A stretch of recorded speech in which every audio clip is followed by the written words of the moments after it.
Chers collègues, selon l'UNICEF, un enfant sur 5 vit en dessous du seuil de pauvreté en France, 600 000 de plus en 10 ans. Des enfants qui ne sont pas mis systématiquement à l'abri des violences familiales par nos départements. Des enfants qui sont victimes de maladies dues à l'imprégnation chimique de leur corps, obésité, cancer, diabète, hyperactivité, maladies orphelines. Des enfants à qui on offre des classes surchargées, des professeurs mal payés, des progrès pédagogiques réfrénés, des parcours éducatifs au service des besoins économiques immédiats, où l'émancipation et l'égalité des droits ne sont plus les fondamentaux. Des enfants qui sont assignés à leur genre, leurs origines supposées ou aux zones rurales. Des enfants même qui dorment à la rue. Je me rappelle d'un directeur d'une grande entreprise française, Alexandre de Juniac, qui avait proposé de revenir au travail des enfants. C'était en 2014. Les écoles de production portées par Macron ne sont pas loin de ça.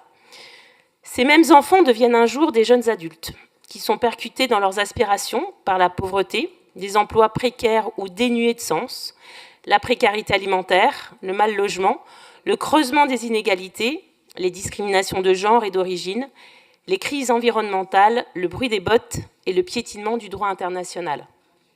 À travers ce rapport, c'est l'État aussi que nous interpellons, car les jeunes sont particulièrement affectés par les arbitrages financiers des gouvernements de droite successifs. Loin des discours officiels sur la priorité à la jeunesse, une réalité s'impose. L'école publique subit une nouvelle cure d'austérité, les universités manquent cruellement de moyens, les aspirations politiques des étudiants sont réprimées. L'État diminue ses interventions dédiées à l'apprentissage et aux pactes régionaux d'investissement dans les compétences. La jeunesse est aussi victime de l'affaiblissement du tissu associatif et elle est particulièrement pénalisée par l'effondrement environnemental dont elle n'est pas responsable. Loin d'une vision paternaliste, la région a choisi d'assumer pleinement sa responsabilité en tant que chef de file des politiques jeunesse. Notre volonté est donc de construire avec et pour les jeunes une politique publique ambitieuse, ouverte et partagée.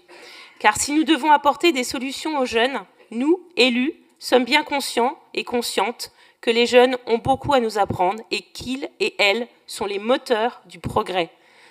La jeunesse, dans ses aspirations à un monde meilleur, plus juste, plus écologique, plus solidaire, plus égalitaire, plus créatif, dérange les tenants de l'ultralibéralisme, du travail, famille, patrie, du conservatisme social et de l'autoritarisme.